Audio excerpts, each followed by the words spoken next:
go. Coming down in 3, 2, 1. In a world where danger lurks in the shadows, where the line between heroes and villains is blurred, a team of extraordinary individuals is about to embark on a mission that will defy the odds.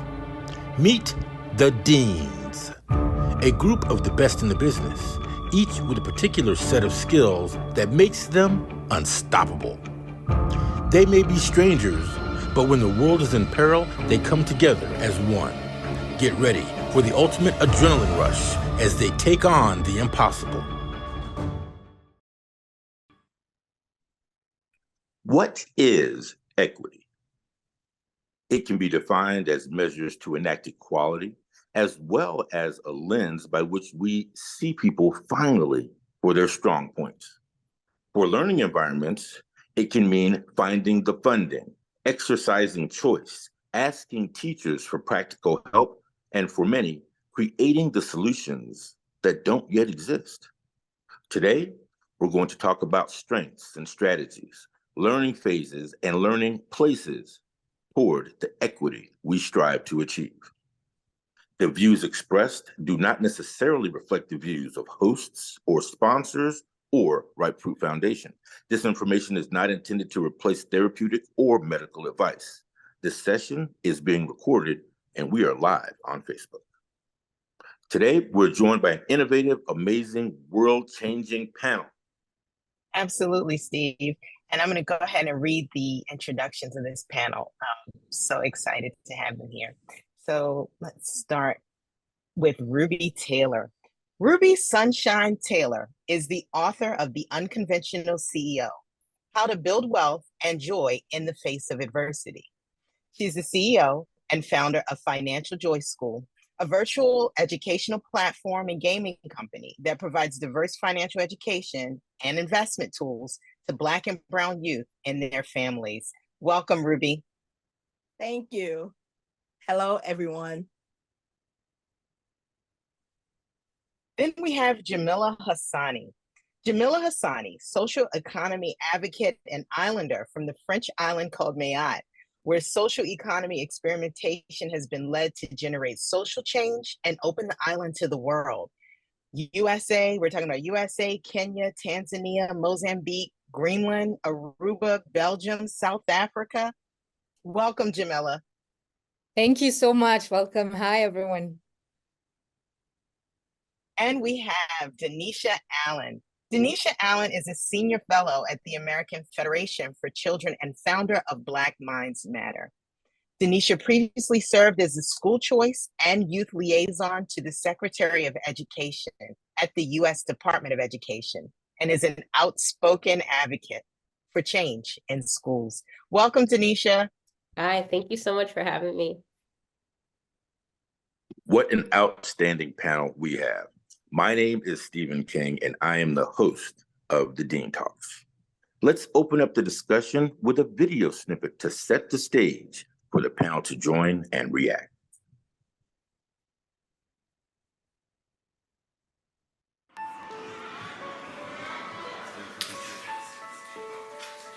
I would like to become a pediatric physical therapist so I can help kids. I want to apply to UCLA and major in psychology. I want to be an entrepreneur and start my own clothing brand. I'm hoping to go to four-year college and major in architecture. I want to be an animator. I want to practice law. I want to help either in civil law or immigration law because those are the things that I see that are needed in my community to move forward. So being equity therefore requires an equity mindset teacher, an equity mindset leader, an equity mindset educator. But someone may ask the question, but what does that mean to have an equity mindset? I'm glad you asked, because I got a long definition. Y'all might want to take a picture of this screen. I said an equity mindset teacher is a teacher who utilizes a variety of developmentally appropriate instructional strategies that consider the differing academic, social, and emotional needs of each of the learners. The school is doing emergency remote teaching, and that's what I've been calling it, because this is not virtual learning, this is not remote learning. It's something totally different through this time, and really the connection that we actually have to our students is more valuable in the work that we're doing right now, because many of them are going through things that we couldn't even understand in their homes. There are so many barriers that we have with families and what we're doing. So how we actually center the work in relationships is really crucial, that students actually want to join us in this type of learning where they actually have options right now. Adelante, umbral de español, busquen su nombre con su palito, muchas gracias. There are no blank slates walking into the classroom. Culturally responsive teaching is capitalizing on all that students bring with them from their personal lives and their home lives. And it's really knowing that student, knowing where he or she is from, and using that to craft the most meaningful and rigorous learning opportunities. Nice job! So the impact of differentiation, the students feel successful. They feel supported. They know if something is difficult for them, there's something that's a little more in line with their strengths coming up soon. So it really makes education fun and approachable. I really think it's the most effective way that I have seen to teach. So how the differentiation looks in my classroom, we start off with a whole group lesson. So let's get our reading glasses on. Let's get the letter part of our brains activated. They're with apostrophe. Yes, Karen. And then we break off into our small groups. So our yellow group is still learning how to do a lot of our literacy things. The green group is doing pretty well, but has a few things to work on still. And our blue group is hitting all the first grade standards and needs to be stretched. Our critical consciousness, according to Paulo Freire and Pedagogy of the Oppressed, is really the ability to perceive social, economic, and political oppression and to take action against it. I think about a toy that I had as a child. It was a kaleidoscope, and I would look through it and see the colors and shapes shifting and twisting. And when I look through that and I understand stories, I bring all of what I know about the world to that story. When I share my story, do you filter my story through your kaleidoscope? And if you do, if your kaleidoscope is devoid of a systemic analysis, then do we come out where we need to be in terms of moving forward in equity? Or do you just have a story now that in your mind is the one-off, maybe the anomaly, or maybe keeps you comfortable? What is your personal definition of equity? And that's kind of a broad question to the panel. And I'm not talking about the one that we use in theory or in an elevator pitch to someone who's never considered the term, but can we refine the workable definition that we need to adopt to actually achieve equity? So to me, equity means it's like Burger King, have it your way, right? It has to be individualized, giving the person what they need to succeed. And so that can look like a host of things, but like it is making sure people's culture, race, gender, sexuality is seen, heard, and given and opportunity to succeed just like everyone else. But it has to be customized. And so that's my like definition. Have it your way, and to make you successful. I am a stutterer. So if you hear me stuttering, say the word so that I can stop stuttering and move on to the next one. Yeah, I have to agree with Ruby. To me, equity means freedom.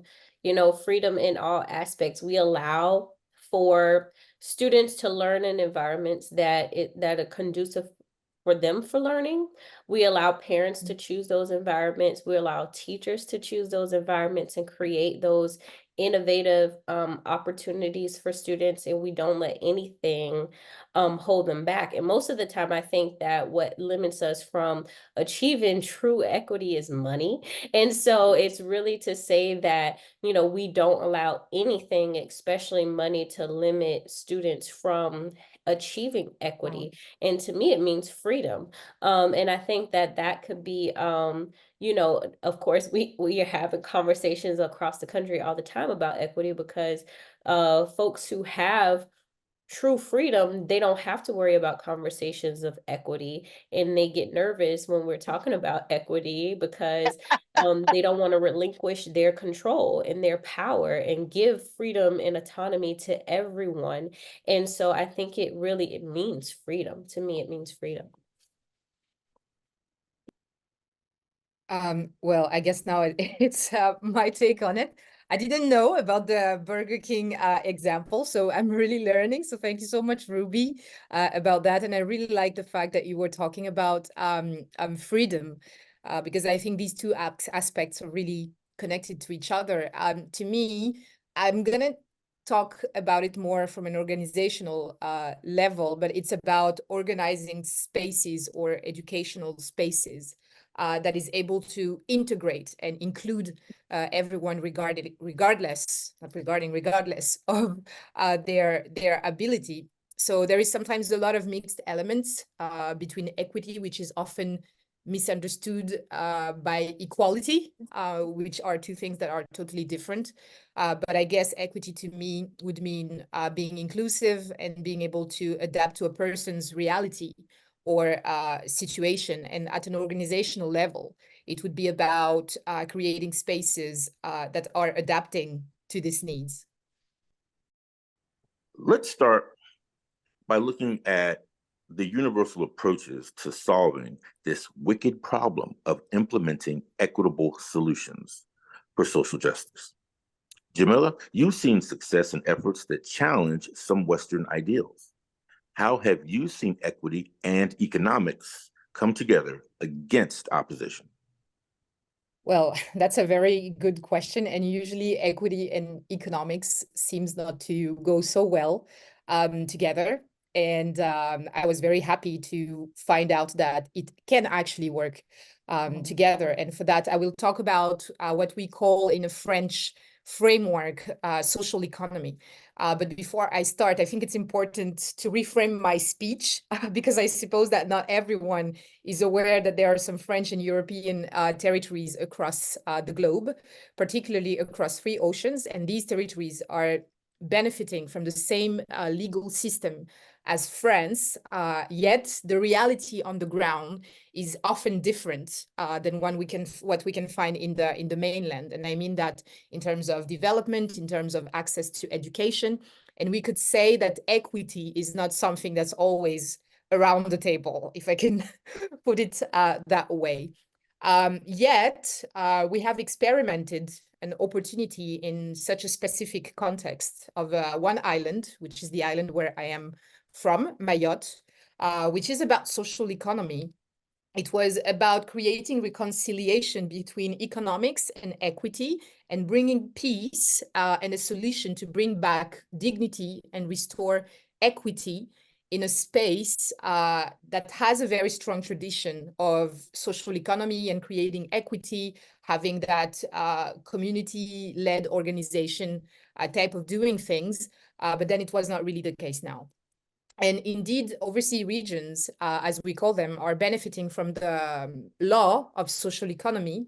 And when we talk about social economy in a French framework, it's about association, cooperatives, foundations, which are pursuing an environmental or social endeavor. That's what we are talking about. And this way of doing business has actually always existed through a very strong tradition in French regions, and represent a true way on how you can connect equity with economics, if I can put it that way. And these organizations, some of them have really managed to make it work by generating jobs, as well as educational organizations that are doing well financially to pursue their social goals or environmental goals, as well as creating community that's more centered around equity and creating new relationships as well with the French government, if I can put it that way. And even if there's still a very long way to go to be able to generate more value, to be more transparent with you, I can say that we're starting to change the paradigm of equity into something that's more concrete and more tangible and accessible to all. And I think that's very important because people need to feel it in their daily lives. You know, it's not something that we just talk about.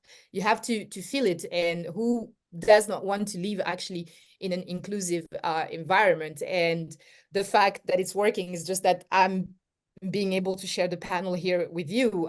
If we were not able to work in social economy, maybe I wouldn't be integrated into these spaces. So this is like one example of the way it works. I do not want to take more time, but in a nutshell, yeah.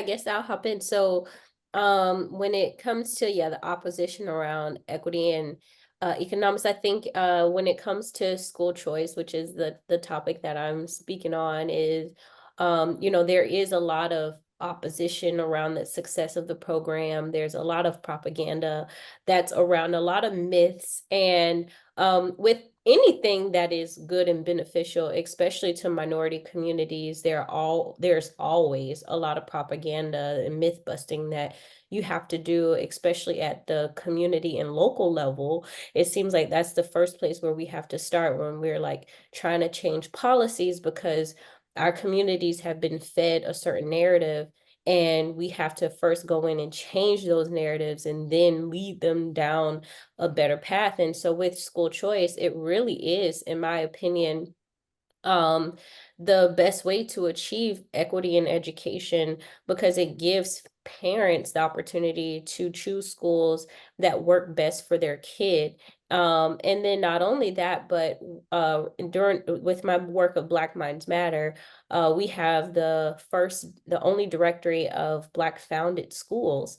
And so on our directory, we've been able to find over 500 schools. That's the only ones we've been able to find. I'm sure there are more than that out there. And these are folks who have started learning environments because they want to create better learning environments for students, and mostly for Black students. We did a survey. Most of them worked in traditional schools, and they found that they hit a ceiling, that there was only but so much that they could do for kids, and they wanted freedom. They wanted to be able to customize and have autonomy.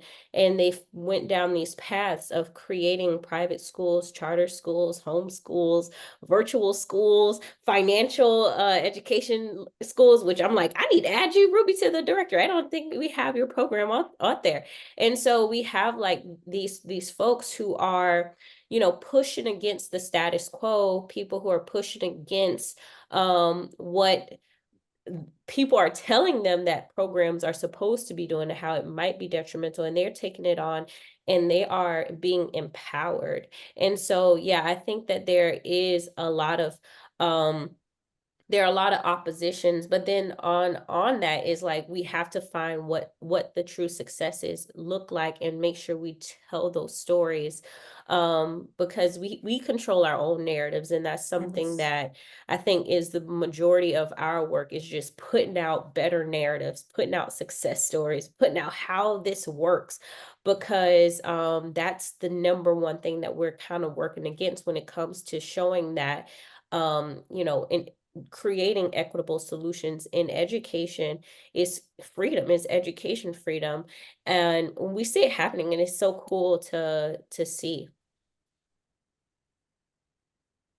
That was super dope. Super dope. Yeah, I was about to say, that was so powerful. Dope. I love it. I love it. So like, I'm gonna go ahead and try to come after you. And I really don't want to, but I will do the best that I can. So economic equity. So I think of myself as a financial equalizer. which basically means that I advocate for Black and Brown families to build generational wealth no matter your income. To help us know that you don't have to be rich to leave a financial legacy. How do we push that? We like push that with our legacy card game and our platform, Financial Joy School. We really drive home long-term investing within the stock market, and also like collectibles, art, shoes, sneakers, all of that good stuff you can build generational wealth with. And so we like to, number one, educate people and empower us to basically know that what generational wealth is and what generational poverty is. And like I like to educate on people because people piss me off a lot, and I try to stay in a peaceful place, but they do piss me off, especially people who really comes from means. I was at South by Southwest in March, and like people want to know, what do you do? So I told a guy what Financial Joy School is all about. And his exact words were, they don't have assets. And I wanted to smack him, but I really couldn't because I don't want a charge, right? Just the total ignorance and the total arrogance had my blood boiling. Number one, an asset it can be anything. It's just not money. It can be a pair of like Jordans that has never ever been worn. That is an asset. Now, generational wealth, I wanted to like tell you that story so that we can both understand generational wealth and generational poverty. So like generational wealth is passing on an asset to one generation to the next with the education to grow that asset. Generational poverty is passing on an asset without the education to grow it. That's all it is. And so we live in a day and a time that like the stock market has become democratized. What do I mean, right? I mean that you don't need to be rich to basically participate. Anybody can participate today. You don't even need a broker. You can do it yourself without the fees. You can even buy fractional. You can buy fractional shares, which was never ever heard of 10 years ago, or maybe a little bit longer now. But like, it's amazing. $1, you can buy Apple. $2, you can buy Berkshire. You can buy S&P 500 mutual fund. And so like economic equity is like taking down the barriers so that everybody can participate. And like that is what has happened within the stock market. And so that's why we really push hard long-term investing and generational wealth building so that we can close the racial wealth gap with a smile. So for teachers and school systems that think they are doing equity well, from your experience, Denisha, what solutions are working consistently and how do we measure success? What should we bet on? Denisha? Yeah, I think one is just to question everything. especially for teachers who are teaching in the traditional system.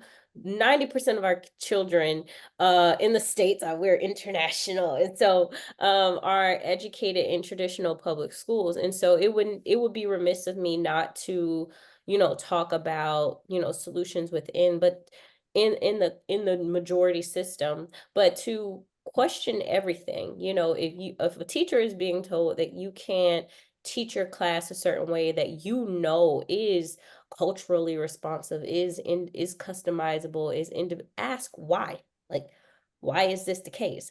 And 9 times out of 10, you're probably going to get a lame response like, oh, that's just not what we do. It's not in the curriculum.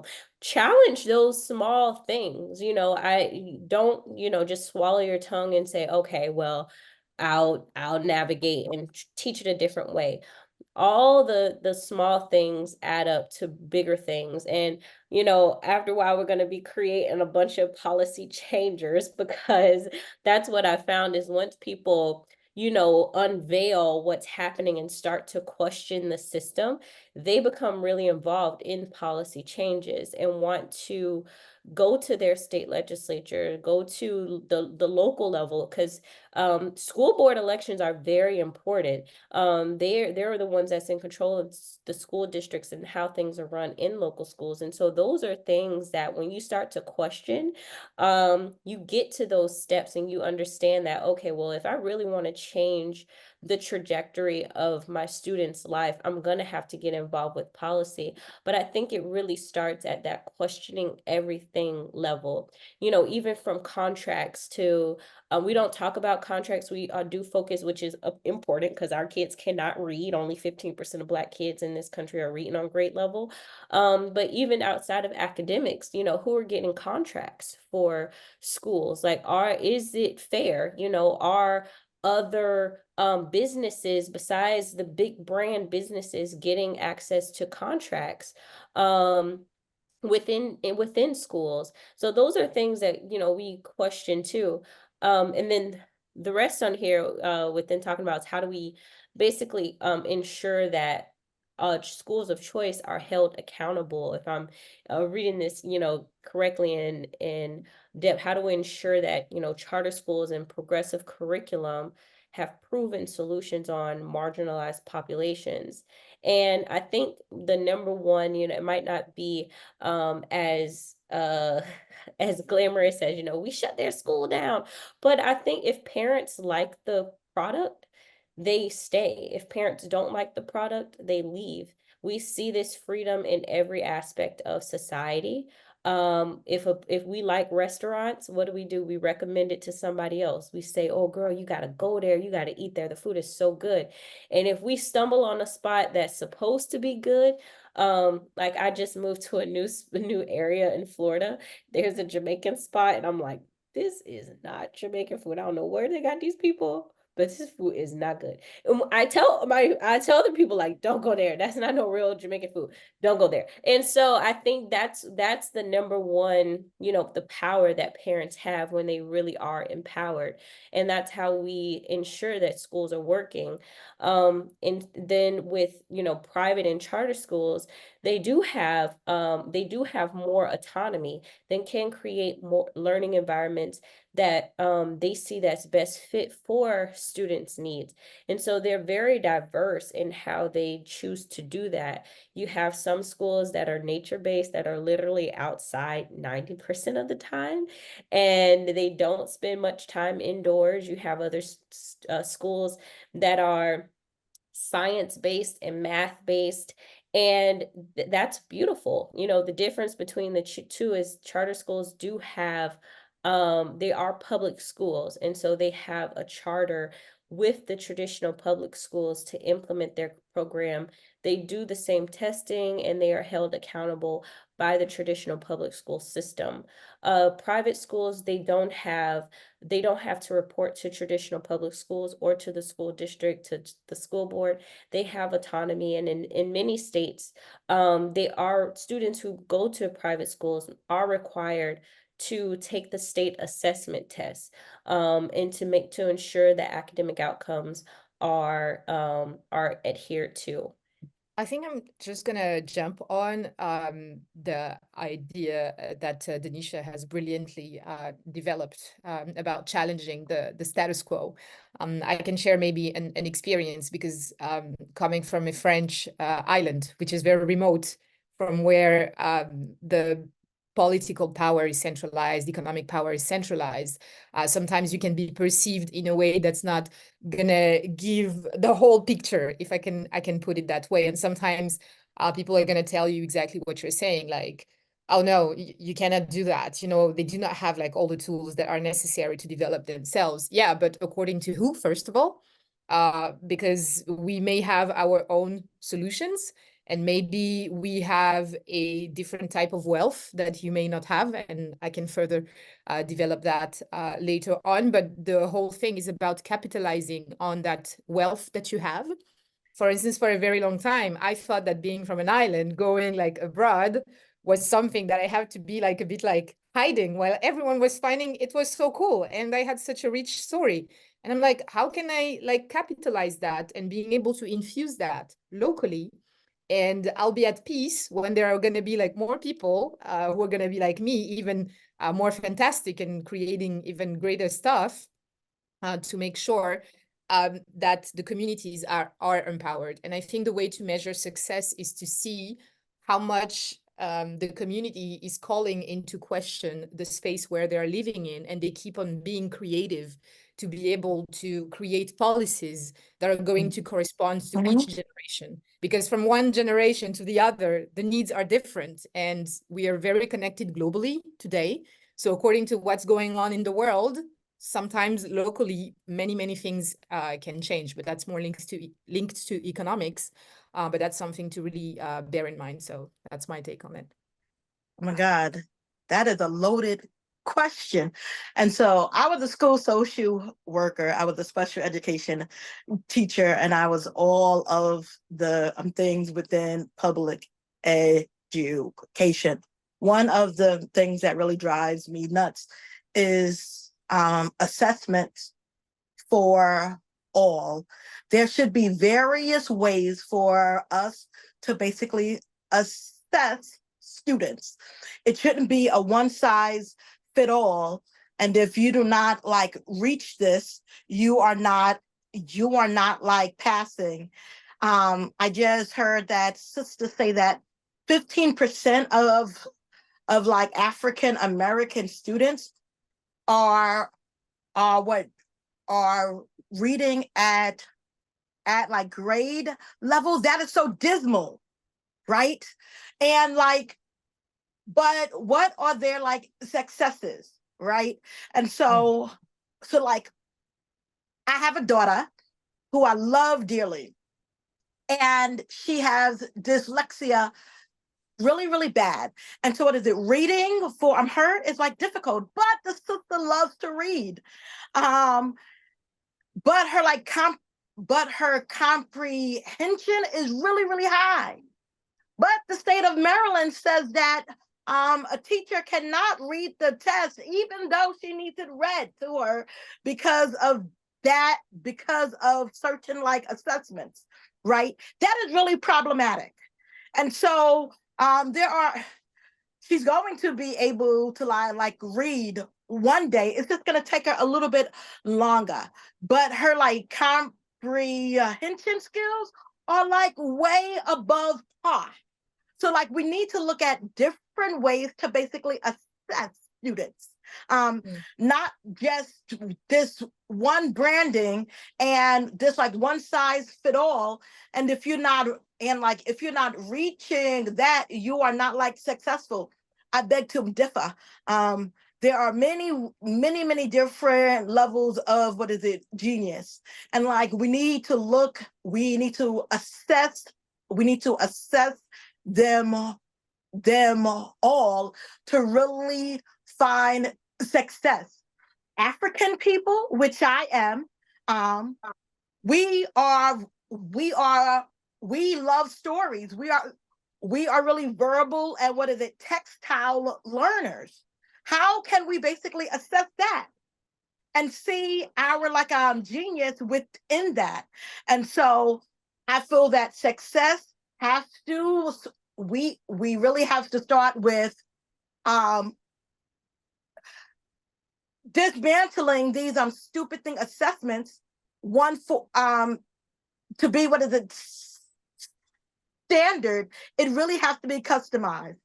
What I got really was, how do we measure success outside of this kind of standardized testing? Now, are there scenarios where standardized testing is important? Absolutely. For example, if I want to learn how to operate on someone's heart, well, there's some pretty stringent standards involved in that. But if I'm creating artwork, for example, does that, just because I'm not a heart surgeon, does that degrade who I am? And I think where we are here is that we are kind of in a mindset where people are attaching to credentials, and people are attaching to that kind of traditional mode of education, which was, well, had been anyway. Now we're beginning to kind of break out of that now, and we're having these conversations about how is success measured. I know I wouldn't want to miss, if I own a business and I'm hiring someone, I wouldn't want to miss a perfect candidate simply because that standardized test score wasn't met. So I think what we have to do is, and this is a perfect forum for that, a perfect example for that, is to engage and begin the conversations. We don't know how those conversations are going to end, but we're going to have an excellent, thrilling journey as we and there is no end, actually. This is, it's a, with education, it's a journey, not a destination. And the wonderful thing, right? My daughter, she's so dope. Homegirl loves her Alexa. Alexa is like her best friend.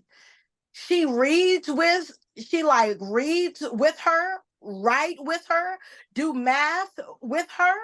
That's a high level of intelligence. She uses, Alexa to basically help her read, help her write, help her do math. My son will never do that. But my daughter figures out ways around her disability. And that just ingenuity, that's just genius level. I think that's, and to just say that because she can't read like everybody else, she's not a genius, is really minimizing her light. And so many African American students, light has been minimized because of the structure of racism that basically lives within the system, that also creates assessments that really served one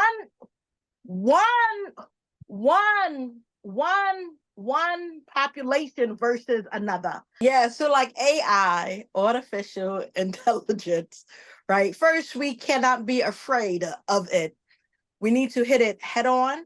We need to also engage with it, because AI is racist. Until we get more diverse people working on it, it's going to continuously be racist and be oppressive. And so we need our brilliant minds to begin to create AI, which there are some, but we need so many more. And it cannot dumb us down, because it still needs us for prompts. And so the better your prompts, the better your experience. And so you still have to do work. You still have, it's just not going to be an automatic thing, prayerfully never. But we have to get into it and really begin to innovate it and help it to be less racist than what it is today. I agree, and I think I heard a teacher. She was speaking about this, and she uses AI, and she invites her students to use AI in her classroom. And she was, she said at first she was combating it. Her kids, she asked them to go home and write an essay. She knows they use Chat GPT to write the essay, and she was getting frustrated. And she said that she changed her approach. She then changed her assignment to go home, use Chat GPT to write an essay. When we get in class, we're going to critique it and say how we could have done it better. And so I think we just have to, change our approach with AI instead of thinking like, oh, it's going to dumb us down. We're not, it is still a robot. It's just Google on hyperdrive. We have Google at our fingertips and we still don't use it, to learn as much as we can. We had the dictionary and thesauruses to learn as much as we can, and nobody used those things either. Kids were I was forced, I had thesaurus in grade school, forced to go home and use those things, and I didn't voluntarily pick up the thesaurus and learn all that I could. I could have, but I didn't. And so I think with any modern innovation to learning, we're always going to have so much knowledge at our fingertips, and there are going to be those that don't use it, we all, to its capabilities. But like Ruby is saying, like, we can't just avoid it. We can't say it's scary, especially Black and brown kids. I really think Black and brown kids should be more encouraged to use AI and develop solutions, to just go and create a business plan. Oh, you want sneakers? Like, go and create a business plan on how you want to do video games the rest of your life. What does that even look like? Just putting in little things so that they're, the landscape and the hope and the vision of what the world looks like can just be brought to them, instead of, don't use this, it's cheating. We did that with computers and with Wikipedia, and now we can cite Wikipedia. And so I think we can learn from history on things that we've done as a society, saying that, oh, this is cheating, oh, this is somehow an advantage, and you have to use your own brain. I think we should, embrace it, and just allow for kids to use it and be creative with it, because it can be really cool. Yeah, on what has been said, of course, I can agree with Danisha and Ruby. It's definitely a tool for empowerment, but I also believe that it's an invitation as well to be able to use human skills, if I can put it that way, that AI cannot replace. I mean, the heart of Danisha and the heart of Ruby cannot be replaced. You can copy it, but it's never going to be as authentic. And I also believe that, yes, it's a source of empowerment to create business, to create pave a way, at least, for generational wealth, et cetera. But also it invites, I think, all of us as human beings to focus on other type of developments, such as like wellness development. And I know that especially for Black communities, I'm not quite familiar with the one in the United States, but I know that in France, we have a specific wellness area that we can focus on, and that can be used to develop as well ourselves as human beings, and being able to practice the values that have been given by our ancestors into a modern life. So I think that AI is generating time also to make sure that we can focus on that. So that's just one thing I wanted to add. So young people that I've talked to, and we walk around with their phones, I said, so what stops you from going home and doing your homework assignment on Google? They said nothing. So now what it does is there's got to almost be a artificial intelligence ethics that's taught along with it. So the great thing about AI certainly is you can take all this information, you can pull it all together and sift through it. And that may help with a medical diagnosis, but at the end of the day, what that AI can also help do is generate a 3D image of your heart, literally, so that the surgeons can see what's going on prior to them going in and do better preparations. So I think that's where we are. AI is not going away. We all know that. It's how do we teach these folks to use it and preserve that their own morality. Okay. Ruby? I see you off mute there. No. I am processing that, right? What like came to mind was calculus, right?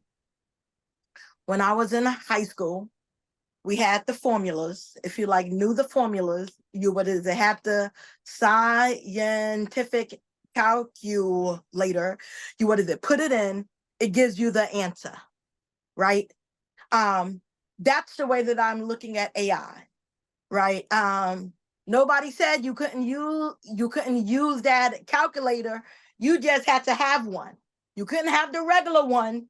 You needed the scientific calculator to basically calculate calculus formulas to get the get the answer faster. You still have to have knowledge, right? AI is not going to deplete us from our God-given consciousness that like we're still going to like need. And so the calculator helped us. We still needed information. And so I don't think that it is going to minimize. I really loved what the sister said about like giving us more time to basically rest, to basically heal, to basically enjoy life. And so like AI, I'm excited, not for what it's going to do, but like how much healing that can take place because of the time it's going to like give us.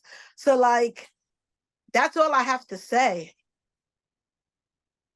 All right. And I mean, healing in the Black and brown communities is really, really needed. Even like to think about like long-term solutions, even when we think about financial aspects. I think when you're good with yourself and you were able to heal all these traumas, that gives you like a difficult relationship, you know, with like money and everything. It can definitely help you move forward and go into another realm. So thank you so much for sharing that. That's opening the door for another thing. Ruby, what do teachers, advocates, and the community as a whole need to know or do to actually fund these innovative solutions and become more money conscious? Okay. We need to get corporations and small businesses involved, right? The government is not going to be able to like do it alone, but like they can give corporations benefits by basically helping out the public schools instead of tax like benefits that basically help them become bigger, right?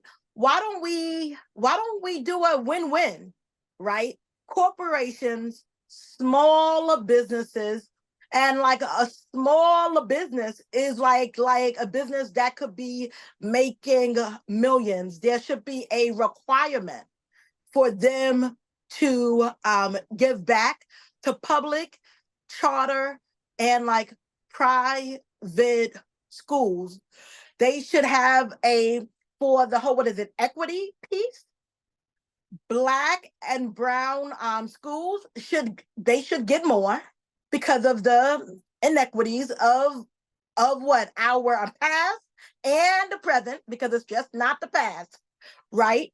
And so then if we basically have that, money is not going to be the problem, right? They can say money is the problem, but you can't say money is a problem when you are sending billions to Israel, Ukraine. Money is not the problem. Where you want to put it is. And so like if we have a fully funded educational system, that's going to be a problem for the 1%, because they want us dumbed down. They really do. And so we have to like advocate for like corporations to like give more money and just not products.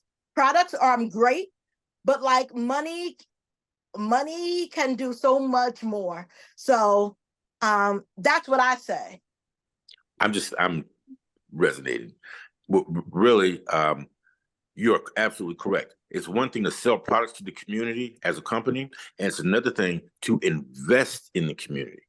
Those are two separate things. And I'm really glad that you brought that forward, because these are talking points that we can use as advocates to move forward when we approach companies, when we're seeking funding or just seeking to increase their community awareness and their community involvement. And the government has recently made like changes to this policy where like big banks have to give more financially to the communities. If not, they are going to be penalized. And so the financial institution has already been like given a push under the Biden administration within the past year. And so I'm excited to see like what that's going to look like in the near future. Investment in the community is always very, very important. And I also like the fact that she emphasized the idea of cooperation, because it's definitely needed. And here I'll have to like zoom out a little bit and go to the more islander perspective, because when you're an island, you're basically on your own in the middle of the ocean.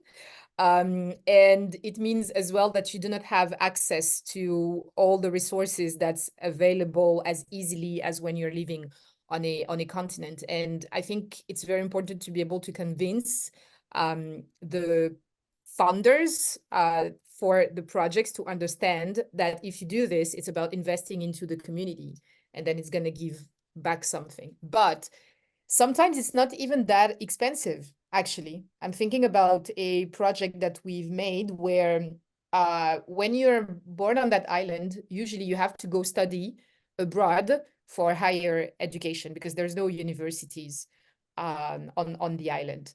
Yet what happens usually is that you're having brains that are living and that are not coming back. So it's not reinvested into the island, and then people just never come back.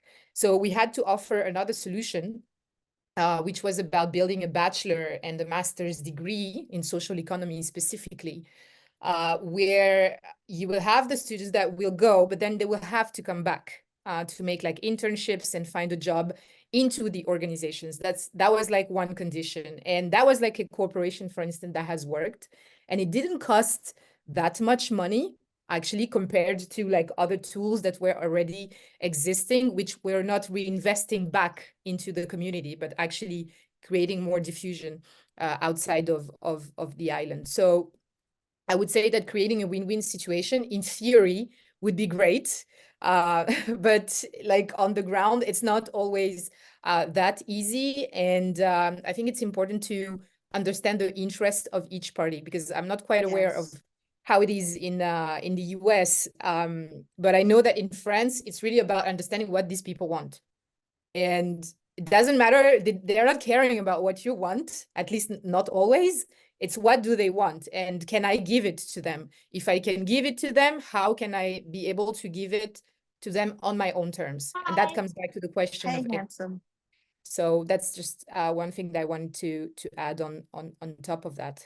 So I would say I've just come to this, so forgive me, it's not flushed out. I was at a conference recently, and we were having this conversation around, getting monies from foundations, getting grants, and how our programs are not the most funded, and how do we get their monies? How do we get their money? And we were having like a sidebar conversation, and we were just like, why do we have to get their money? Like, why can't we build wealth and build assets ourselves and then be able to fund our projects and programs. Now that's long term. And so that really goes to the financial folks on the call. Like, we were talking about, because it's, we're in the realm of like running schools, people founding schools and imparting in kids' lives. And one of the great things that's happening is we are controlling the narrative in our schools, and many people are teaching their kids, go to college, go get occupations. And most of the time, our kids are first generation, college students. They're the first in their families to do XYZ all the time. And so they're following their passions, they're following their interests, which is amazing, and it's not necessarily them following things that's going to create community wealth where they are going to go back and be able to give like no one else to their communities, to the the things that change their lives. And we lean so heavily on the celebrities and the folks who got out and are making billions and millions of dollars, but they're still like really, really small. And so I think that this is new. But in my opinion now, it's like, yes, we need big foundation dollars. Yeah, but we also should be teaching our kids to go out and create, major and be in those pathways that are going to generate wealth for them, and then so that they can give back also and create their own foundations, because that's what a lot of folks have done. The Walton Family Foundation, everyone who works in education is trying to get some Walton grants. And it's like, well, let's create the next Walton. Let's create the next Zuckerberg Foundation. Like, there's nothing stopping us from doing that. And I I think it's just a thought. But yeah. Oh, go ahead, Ruby. I'll just add later. No, I'll be quick. I totally agree. And one of the things that is like stopping us is predatory lending. And so the church, the Black church used to be the foundation that gave us scholarships, colleges, but now most of them are like in some horrible loans that basically they can't even pay for. And so that resource we used to have, we don't have it anymore like we once did. Not only like systemically, but also we want to go bigger and bigger and bigger instead of like giving the money to basically build the community. We don't need to go bigger and bigger and bigger. We need to go stronger and stronger and stronger. And so building like foundations, just like you said, would be way better than like another big church. Just my 2 cents. And so predatory lending, it has killed our community and still is.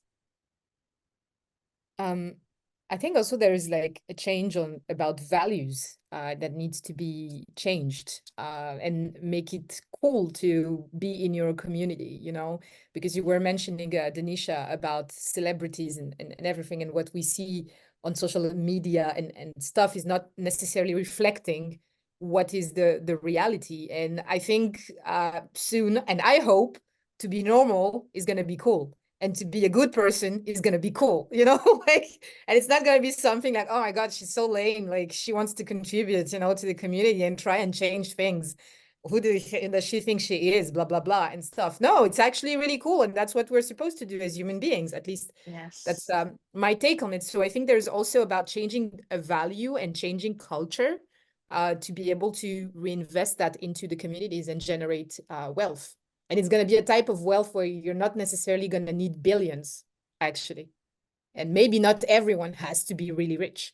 And that question is also, why do we have to be billionaires?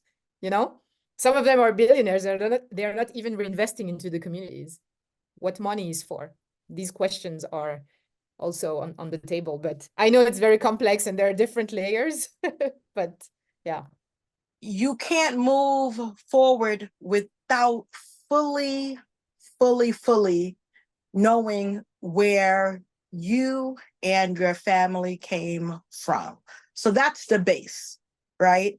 Then after that, right, because you know where you have come from, now like the second base is how are you going to give back, right? We have to we are not a selfish people. We have to give back. Know your history, give back to yourself first so that you can give back to your family, community, and your country, right? But like we have to have that base. Without that base, we don't have a consciousness. Without that consciousness, we have no self-esteem, we have no self-worth. And so like everything we do is going to be traumatic because like we don't have that self-worth to basically guide us because of the lack of knowing our history. That is vital. And I'm not talking about slavery, right? Slavery was like a part of our history, but like we began before slavery. And so we really have to educate our children about like where they have where we have come from so that we can understand where we will be going.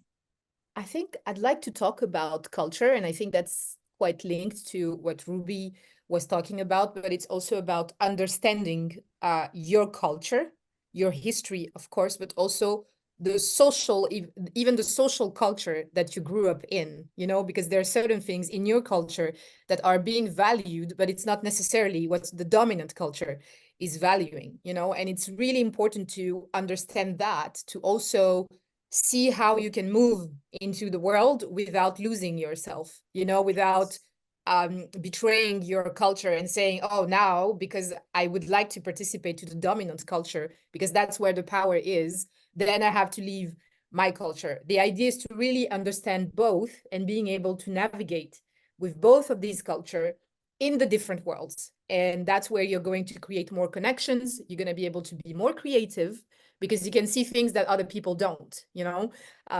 Even myself, I'm also limited in certain areas, but at times I'm like, oh, thanks to all these experiences and thanks to all these cultures, I'm able to navigate into the dominant culture with like new lenses.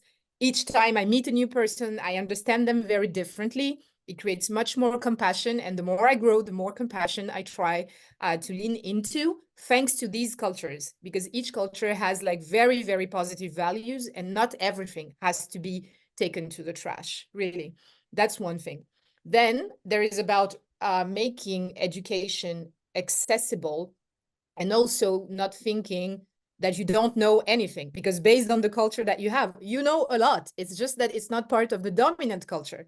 And the idea is, how can you translate that so it can have a flavor that's going to be great for the dominant culture? And then they can say, oh, I've never seen things this way. How can you know that? And then you're able to open up something for your culture and being able to share it. That's a second take, I would say, about that. And also that's more of a spiritual thing, but it's to really reconnect spiritually to who you are. Doesn't matter which God you praise. That doesn't really matter. I'm not talking about that. I'm really asking to connect to what is true to you and bringing that integrity into the world. And it doesn't matter what is going to happen, because some people are going to really be really mean and it's going to be really tough. But still, you're standing your ground, and that's going to give you character. And if you have character, that's going to be really amazing for the world, because people are going to say, maybe I don't like her, or maybe I like her, but at least she knows who she is. And that's what you get. And that's it. does go back to like who you are and just being sure on those core values of who each and every person is and who your community is, because it is easy if you're and I was talking about, grants and foundations. If you are applying to a specific company as the, diversity hire, or as you're running some type of program, or you're getting monies to do a special niche thing, you might lose yourself in that. You might, but you have to remain true to who you are and know why you're doing the things that you're doing, and stay true to that, because monies come and go, organizations come and go, but people and community stays. And so I Yes. think that you really have to be grounded, like our other two panelists, our other two deans, are saying, really be grounded in who you are, because you can lose sight of that. And there's another prompt in there, even with the absence of affirmative action, it is in the absence of judgment. Any advice to students of color? And on that, I would say, we wrap our identity so much in being Black, being of color, that then we forget about all of the other aspects of what makes an individual that person. And so if you are just going into a college or university on the sole basis, oh, I'm Black, like what is that? There are hundreds, thousands of Black, people Yes. that's qualified to get into this college. What makes you special? And yes, that's your color, but we are fighting against people looking at us and judging us solely based on our color. So we can't then judge ourselves solely based on our color. We have to look at ourselves as a whole rounded individual and think about what makes us valuable, what makes us unique. What do you actually bring to the table? Your culture is, yes, that's one that's amazing, but there are other people who bring culture as well. So what makes you special? And I think that the fact that affirmative action is not there has got a lot of people thinking about, and a lot of organizations are now ending after the wake of George Floyd. They're now ending their, equity moves. They're ending their equity funding programs and their pilot programs. Those funding mechanisms are now decreasing. And so how do we stay relevant?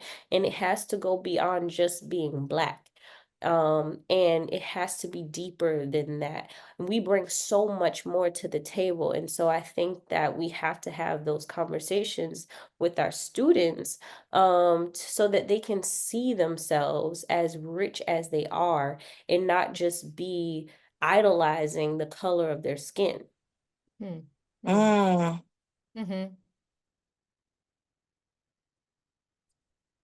That was powerful. Yeah. That Thank was you so much. powerful. Yeah.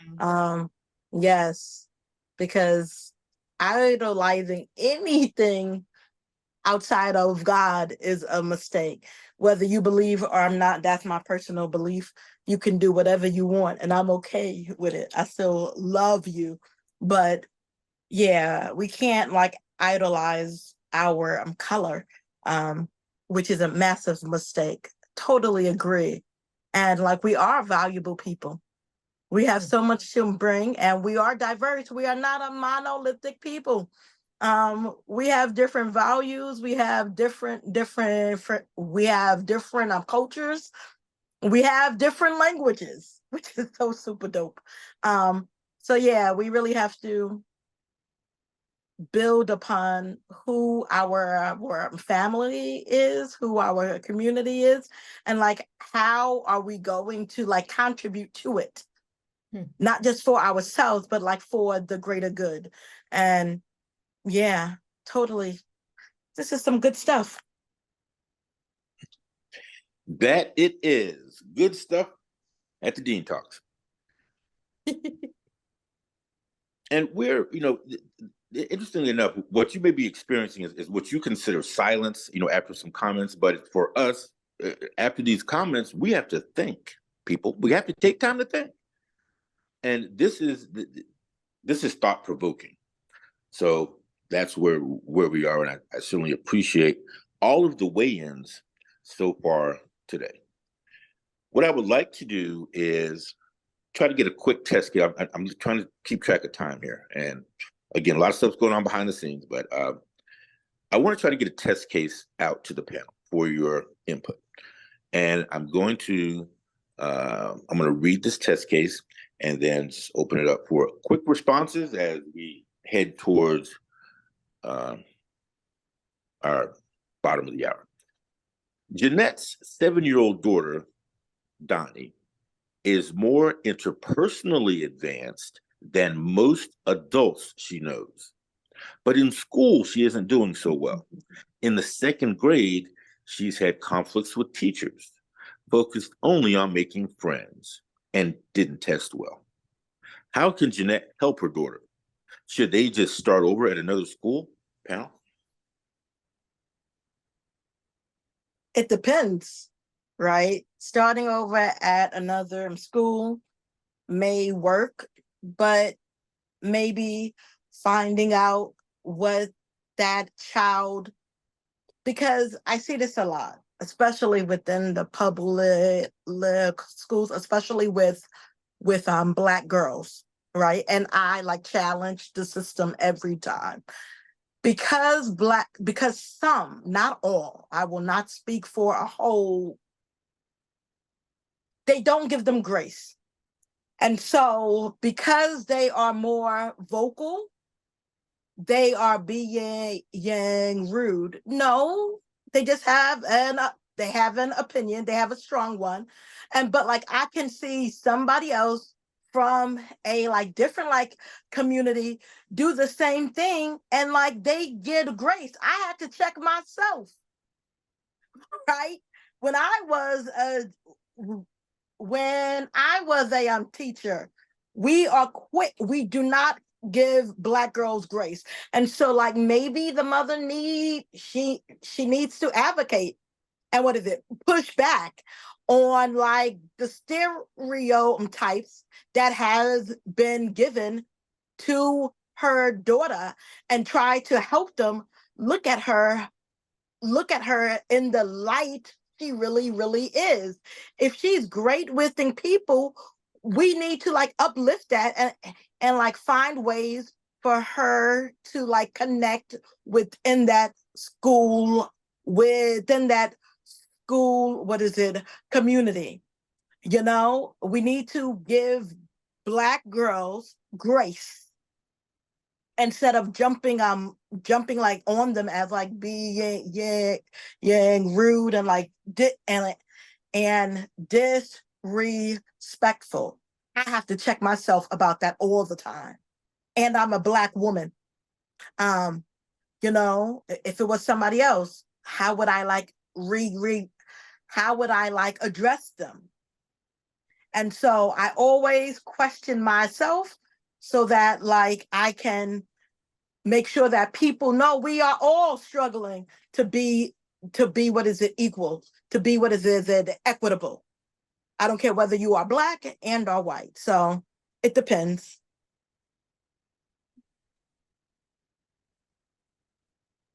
Yeah, that's good. I like the answer. Because my first initial get that kid out of that school, leave, go to a different school. But I like your answer because it challenges us to and understand our own biases. And then because we do the same thing too. And I definitely was this student. I don't know, and it is Dana. Oh no, that's the mama's name. But that was this student. I was sassy mouth adult it was all the same. And but what did work for me is going to different schools. But I do agree with your answer. But my first initial thought was I think you should go to a different school. I think I'm gonna lean more like Ruby. My first thought was more about challenge the status quo. And what you're talking about Black girls is often sadly true. And I believe also there is an opportunity in that test case to maybe create a local solution. because I don't know in the test case if like there's like a network of other schools that's being talked about, but maybe there are other girls who are the same, and then maybe there's like a connection there. You were talking about cooperation that could be created, and being able to call into question the system and say, hey, she's not the only one. There are other people. Is there something into the system that's not working? How can we make it work? But again, it is important to measure the amount of energy that it's going to take, because sometimes it can be really tiring. So if it's worth it, go for it. If not, just change schools. Yes. All right. Yes, agreed. Okay. Thank you. Thank you so much for just commenting on that case study. I just wanted to try to squeeze that in there. And now what I would like to do is kind of move through the panel and just quickly ask you, what are you working on? And you can provide some of your contact information, because remember, this is going to be here for eternity, in theory anyway. So Denisha, what are you working on? So recently, we just launched the McLeod Society Fellowship, so named after Dr. Mary McLeod Bethune. She started at first, before there was Bethune-Cookman University, which is an HBCU in Daytona Beach, Florida. She started a private all-girls technical school, and she wanted this private school to educate young women on, technical skills. They were baking, kind of homestead type things. She couldn't keep her school open, and she actually solicited monies from from Booker T. Washington, Julius Rosenwald, the president, and she couldn't keep her private school open. She transitioned to the university model. But we launched a fellowship of Black school founders. We are in our first year, our inaugural cohort. We have 13 fellows across the country of people who founded schools. And it's just such a breath of fresh air, I must say, to just be in a room with so many entrepreneurs and people doing great things. And many of them came from the public school sector. They were former traditional public school teachers. They're all different types of people: charter school, private school, micro, virtual. And it's so cool to just see that their heart is really to help kids. And some of them are struggling, to keep their schools open. Some of them are doing very well for themselves, have over 900 kids, and are looking at ways to expand. But they all come from this for us, by us type of mindset. This we need to take ownership over our community's education and provide it ourselves for our kids. And I just am a big hype person with a megaphone. I am not a school founder. I just brag on them all the time. People think that, oh, so you didn't know I am a poser. I've not done it. But I just love to just spotlight and talk about them, because I believe that they're just, a nod at history. It was talking about history earlier, because we had these one-room schoolhouses. We had the Black teachers. We were teaching our own community, and those dwindled away. And so to see this resurgence come back just gives me so much life and so much joy. And Denisha has blackmindsmatter.net. Blackmindsmatter.net is a way to reach out to continue your conversation with her. Ruby, what do you have going on? All right. What do I have going on? A lot, but I'm going to stay focused.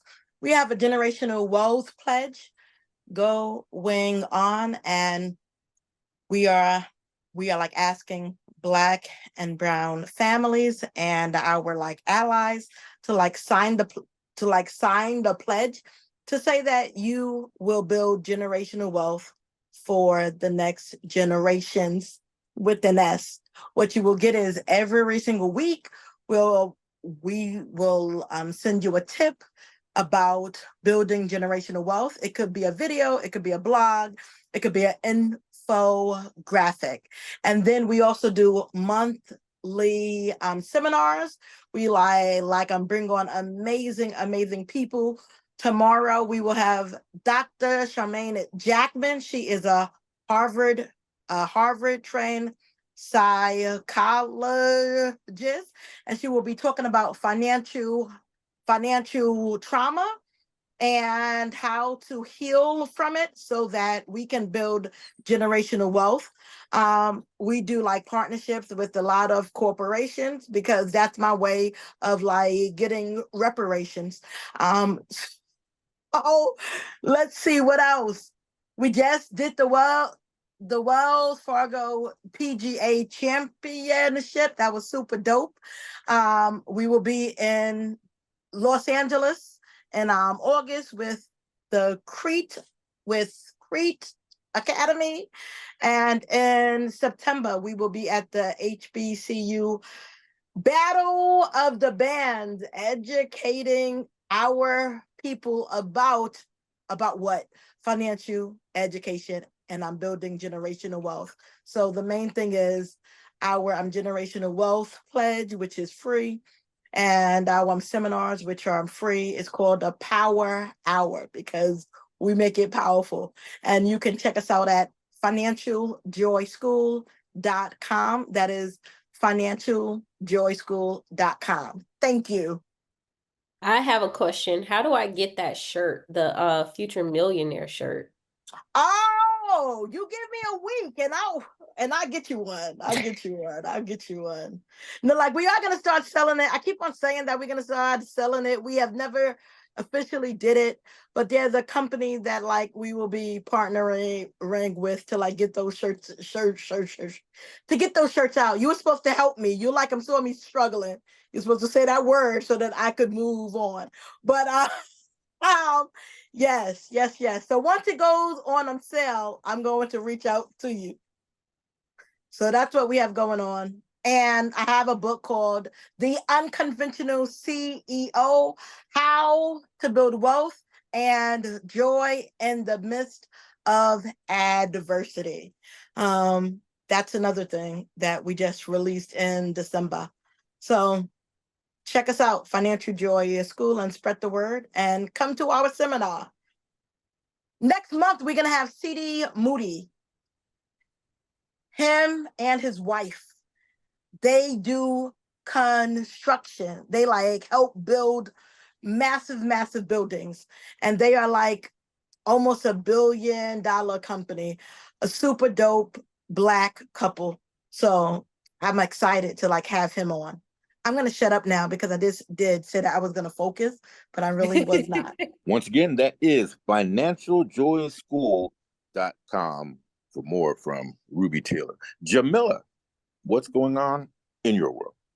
Whoa, I'm just like Ruby. I like to keep myself very busy. Well, I have two ways of working because I'm also a yoga teacher and I have all my work in social economy.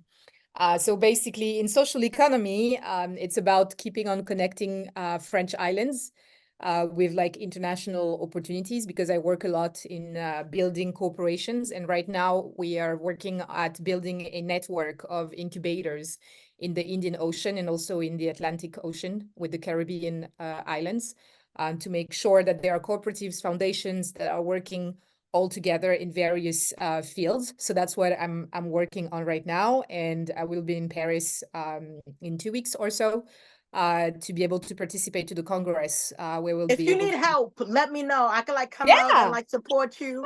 You let me know. Very happy to have you girls on board. Yes, very happy.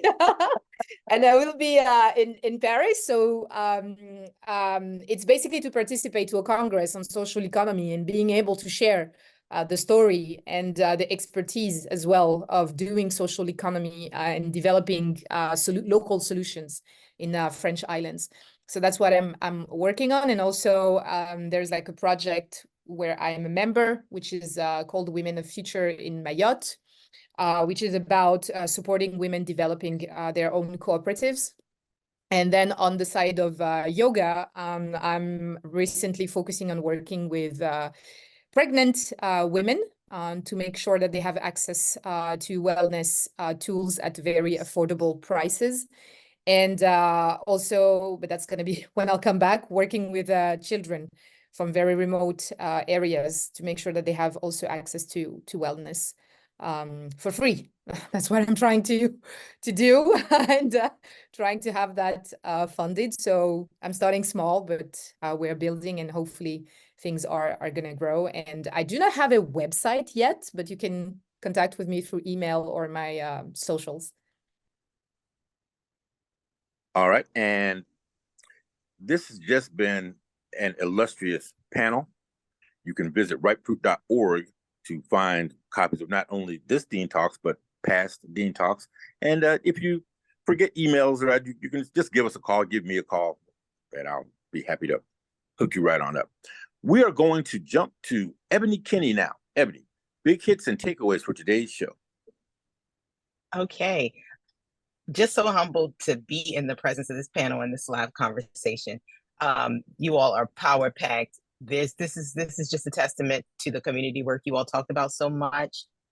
Talk about divine intervention. I'm not worthy to have brought this panel together, but I'm happy that I was able to be in here with you guys. So I want to acknowledge the people who stayed, because I know we're just about a few minutes over. You are more than worthy to have brought this panel together. I'm not letting that slip. No, ma'am. No, ma'am. Okay. Yeah, let's get the words right. You're right. But I'm grateful and I'm humble, and I realize it's not me, right? There's something greater happening. Yes. So I'm just a piece of this. So so many great big quotes, but the biggest that stand out to me, someone said, "Excuse me, but no." And I said, if there was a new name for this talk, that's what it would be.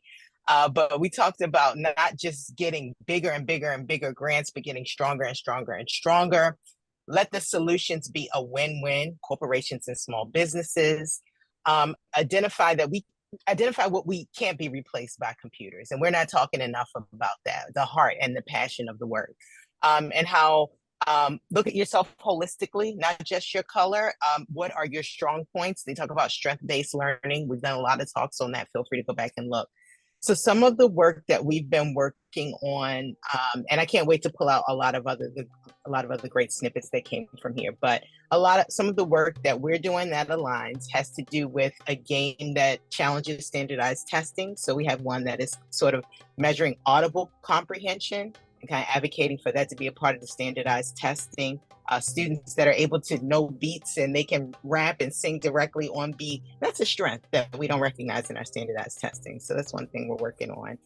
We have a scholarship that's about bringing your community, the families and the aunties, bringing some direct funding together to help with, maybe it's just books, maybe it's something, but it says support and it says we're behind you. And then what we have coming up is June 1st, a virtual co-work the block. It's co-working or body doubling, if you know the term. And Neuro and Nitro is in person, and that's when we get together with the neurodiverse group from our meetup channel. Shout out to all of the meetup folks that are here, that have come by or who watch this into history. I'll put a link in the chat. Thank you all so much. All right, turn it back up.